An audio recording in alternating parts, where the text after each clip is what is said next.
When it comes to the management of a STEMI and ST elevation myocardial infarction, the most important part of the management is the reperfusion therapy, PCI or percutaneous coronary intervention. Now, you as an ER nurse must be able to prioritize these patients, and it starts with recognizing them. So these patients can present with pressure like chest pain, that shortness of breath, nausea, diaphoresis, pallor, and chest pain that often radiates to the neck, jaw, or arms. Do keep in mind that a STEMI may also present differently in women and in diabetic patients with symptoms such as epigastric pain, nausea, and a feeling of impending doom, often described as something's just not right. The specific thing to recognize these patients and to recognize a STEMI is to get the ECG within 10 minutes of the patient arriving to the ER. So when they come in with these symptoms, you must recognize and immediately prioritize getting the ECG, because the faster a STEMI is caught, and it can only be caught on the ECG, the faster reperfusion therapies occur and the more cells muscle is saved. So when these patients come in, prioritize getting the ECG and then getting it within 10 minutes. A lot of facilities are going to have the protocols where if patients come in with chest pain, or if you as a nurse have a suspicion of something cardiac in nature, that it's within your protocol to place the order for the ECG so that we can better catch these deadly conditions faster, like STEMIs.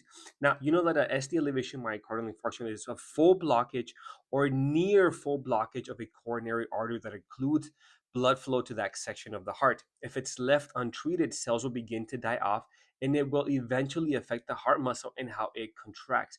The ST elevation will be seen in consecutive leads on the ECG, pointing to which artery is occluded. Now, for the workup that you can expect the providers to order, first you have the ECG. For whatever reason, if the nursing staff forgot to or didn't, the providers are going to order an ECG for patients presenting with chest pain. Then there's also labs like the cardiac enzymes. We have specifically troponins. Troponins are going to rise when there's heart muscle damage occurring, and they're going to start rising and will show up in the labs at around the 2 hour mark. But the ECG is the most important part in catching a STEMI. You're also going to get labs, right, like the CBC, BNP, and even coax. The providers may also get other things like a chest x-ray and a bedside ultrasound by the providers. But when a STEMI is identified with the ECG, the priority should be on getting the patient to the cath lab for PCI. Now, for the management, we discussed the PCI, percutaneous coronary intervention, is the most important treatment because it's the most likely to result in the success of opening the occluded artery and perfusing that section of the heart that isn't getting the blood that we need. So it also doesn't come with the bleeding risk associated with giving thrombolytics. And here we're still talking about PCI. Now, if PCI is not available or the nearest hospital with PCI capabilities is too far, a thrombolytic can still be considered by the providers, and it can be administered to help break the occlusion, the clot up. This can either be tenecteplase or alteplase, TNK or TPA. Now, a thrombolytic will break up the blockage, restoring blood flow. As the nurse, you will need to closely monitor this patient for serious signs of bleeding, such as a head bleed or gastrointestinal bleeding, plus continuous monitoring for the vitals and ECG rhythm. It's looking for specifically any changes. Do be mindful that there are contraindications for thrombolytics, such as active bleeding, bleeding conditions like hemophilia, recent surgery, recent head bleeds, or head bleeds at all in the past, recent trauma, uncontrolled hypertension, among others. So be aware of that. The other key parts of the management for our STEMI are to keep the oxygen above an SpO2 of 95%. Key medications will include aspirin. Aspirin is an antiplatelet medication that essentially helps by preventing the clot from getting bigger. For adults, the typical dose is 324 milligrams. If the patient is allergic, these patients can often receive Plavix. Now, nitroglycerin is also given sometimes. It helps dilate coronary arteries, which improves blood flow to the ischemic area and helps oxygenate ischemic cells. As discussed, it also helps with preload, that we've discussed this in other parts of the book.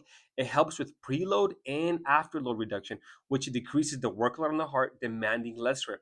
But do be mindful that nitroglycerin is contraindicated in right-sided MIs, which can be evidenced by ST segment elevation in inferior leads 2, 3, and AVF. Now, nitroglycerin is going to be contraindicated with the right side of MIs because the right side of the heart fills passively. And if you decrease the preload, you're decreasing the amount of blood returning to the heart. And as a result, you're decreasing the cardiac output, and there's less blood to be pumped out. You're also going to avoid nitroglycerin if the patients are on medications like sildenafil. Now, IV fluids can also be given, right? If it's a right-sided MI and the patient is hypotensive, IV fluids may be ordered by the providers to help increase the preload. Heparin can also be given for STEMI patients, but one of the main reasons is because where the patient's going to go to PCI, they're going to go to the cath lab, and heparin is going to help prevent the a blood clot from forming in the stent that's going to be placed, helping keep it open. So the cardiology, if cardiology comes down, they may say, "Hey, let's give etc. units of heparin before the patient goes up or on the way up to help with the stent," but it's not the thing that you should be prioritized. The prioritization should be the aspirin, nitroglycerin, and getting the patient to the cath lab. Of course, if the cardiologist or ER doctor is wanting this ASAP, you do it. Now, for nursing considerations, you have to be familiar with the contraindications for thrombolytics and monitor closely for bleeding if thrombolytics are given. But the most important is getting the patient to PCI, to the cath lab. Closely monitor the ECG rhythm as the heart is irritable, ischemic. While the STEMI is happening, the heart is very irritable and can suddenly go into ventricular fibrillation, ventricular tachycardia without a pulse, or even into a heart block. So when these patients are in the ER, make sure that you have the pads on them because they can go into VFib, and I've had that happen in the past. So just have the pads on. Try to place the IV on the left side because the providers are going to go on the right side to get to the heart, to try to get the IVs to go on the left side.